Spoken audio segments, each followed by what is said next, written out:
You're listening to episode 19 of the Bookcast for Dwell, an Advent study in liturgy. This bookcast has been designed to give you another way to engage with the content of the book. Hi, my name is Rachel Fehrenbach. I'm the author of Dwell and your host for these episodes. Today we're continuing in week 3 with day 3 as we dwell on this truth. When we give God his proper role in our lives as the Creator God, and we embrace our proper role as his image bearers, Shalom is restored and joy is our response. Today, we're going to read a short story from the perspective of the image bearer, the servant girl.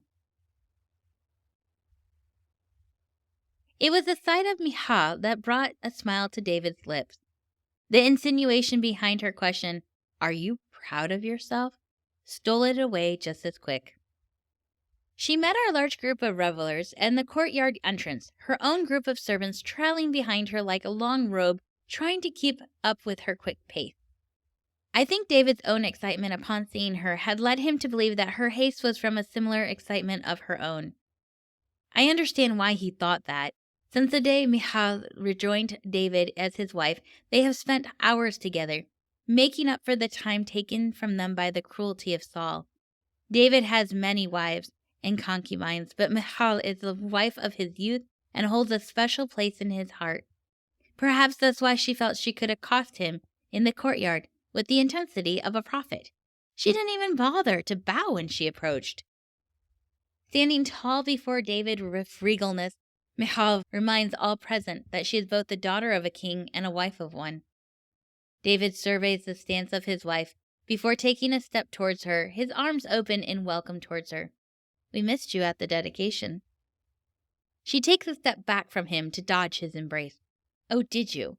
How could you have found the time to miss me?" She crosses her arms. "You were so busy dancing." Sarcasm drips from each word, and a flourish of her hand underscores the last one. David's outstretched hands drop to his sides and ball into fists. He doesn't break his gaze with Michal as he addresses the closest guard. "Ishmael, will you please lead our party to the hall for our feast? I need to speak with my wife for a moment." He relaxes his clenched fist. "Yes, my king," Ishmael responds before taking the group's lead. His job, however, is an easy one. The group, unified in their desire to escape the building tension, part like a seed and weave their way around the pair. Sensing the hesitation from her servants behind her, Michal releases them with a nod. I obediently follow the crowd forward. My place at the back means I will be one of the last to pass the scene of tension. Surely they will wait to have this conversation until we have all taken our leave, won't they? I discover the answer soon enough, as David only waits for his guards, wives, concubines, and children to file past him before launching into the conflict. In full sight of the servants, David commands Michal, "Say what you came here to say." Without missing a beat, she responds, "You, O King of Israel, have honored yourself today." I know I should keep my eyes in front of me, but something compels me to look at Michal as she speaks. She notices my attention on her and, breaking her regal stance, rushes forward with purpose and grabs my arm. The servants next to me pause in surprise, but quickly regain their composure and shuffle away, leaving me in the middle of the conflict. They know their place, and it is not here. Michal's nails dig into my skin as she drags me over to David. I immediately drop my head in a bow. "Straighten up, girl," Michal orders. I hesitate. I note that as a servant, I have no place ignoring Michal's command, but David is my king. It is out of respect for him that I disobey her. She repeats the order. "Do as she requests," the king says gently. Michal jerks my arm before releasing it. I resist the urge to rub the skin irritated by her tight grip. She takes a step away from me and motions towards her husband with a sweep of her hand. "Behold, mighty King David." She turns to me with a sneer, forgetting his place among his people. It is David's turn to cross his arms. This motion draws Michal's attention to the linen ephod he wears.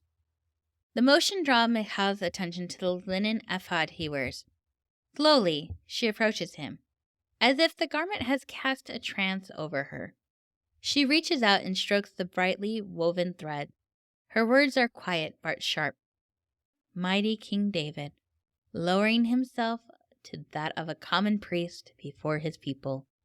He grabs her wrist. Before God, he corrects, removing her hand from his chest and placing it on her own, directly over her heart. Have you forgotten him, our Savior, who did mighty things in Egypt? I sneak a glance behind me. Besides the three of us, the courtyard is completely empty. The entrance to the hall is not that far away. A quick pace would remove me from this awkward situation within moments.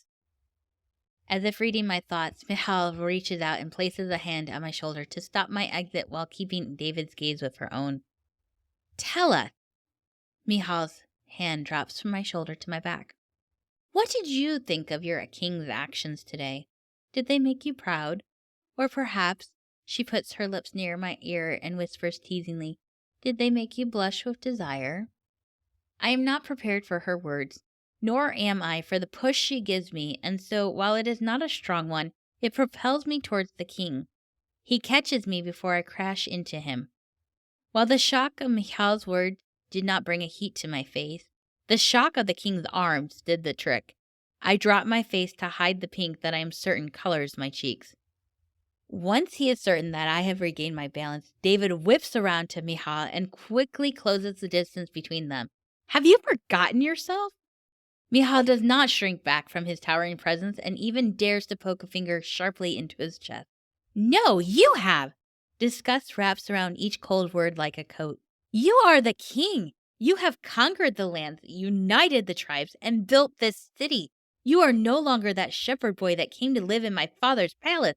You are king, David, and yet you danced like you had no claim to any of it today. Like you are unworthy. My father, your father. Michal and I both visibly jump at David's exclamation. Your father, he repeats before balling his hands into fists and resting them on the top of his head. He leans his head back and a yell of frustration violently escapes his body, as if it has been hiding there for a very long time. His fists tap the top of his head as he surveys his wife's face, waiting to see if she will take it back. But she doesn't. I want to run. I don't belong here in this intimate moment of conflict between husband and wife, especially when it is the king, but my legs won't work. David sighs. Your father failed. God chose me to be king instead of your father. He gave me the care and rule of Israel. No man did that. God did. Without him, I'm nothing. He deserves all the honor and praise. That is why I needed to bring the Ark of the Covenant here into the city. You know what happened the first time we tried? We ignored the commands about moving the Ark, and it cost Uzziah his life. He beat his chest. That is on me. I should have known that the Holy God demanded the vessel of his presence to be treated with reverence and obedience. Don't you think it was all a bit extreme? Excuse me? The sacrifices every 7 steps. The singing, the trumpets, the horns, the cymbals, harps, and lyres, and then giving away all that food to the people, and the dancing, David. You looked ridiculous. You say I have made a fool of myself before the people. David motions towards me, that even the servant girl is ashamed of her king. But I am saying I have not lowered myself enough before God. I will celebrate before him even more than I have done so today, because I am unworthy of his steadfast love and provision. Everything I have, this entire household, is because of his favor. Do you hear me, Michal? I am his servant. He is my God. The color drains from Michal's face. You are serious? David nods. Your father disobeyed, and it cost him God's favor. But I tell you this, I will live my life humbled low before God in worship. And one day, even the servant girls, he doesn't bother to look at me this time, will honor me because of it. After so many words, the silence that falls between the two of them is unnerving. But it does its job of filling the cracks created by revelation. He loves and worships the Creator. She loves and worships the image. David holds out a hand to his wife. Will you join us for the feast? Michal shakes her head. He drops his hand, and I see a grief flicker so quickly across his face. Come, he addresses me. With a respectful distance between the two of us, I follow the king. The frustration falls away from his shoulders and a posture of celebration returns with each step towards the hall, his family, and his worship. When I pass Michal, I see on her face the same grief I saw briefly on David. But her grief is mixed with anger, bitterness, and contempt. David and Michal may have a history, but they no longer have a future. He has a joy that flows from peace. She does not. Because of that, they will forever be at odds with one another. And me? I have a new respect for this man who rules over me and my people. This man who worships God with such passion. And he's right. I will honor him for it. Thank you for joining me today as we dwelled on this truth. When we give God his proper role in our lives as the Creator God, and we embrace our proper role as his image bearers, Shalom is restored and joy is our response. Join me tomorrow as we continue to dwell with God this Advent season.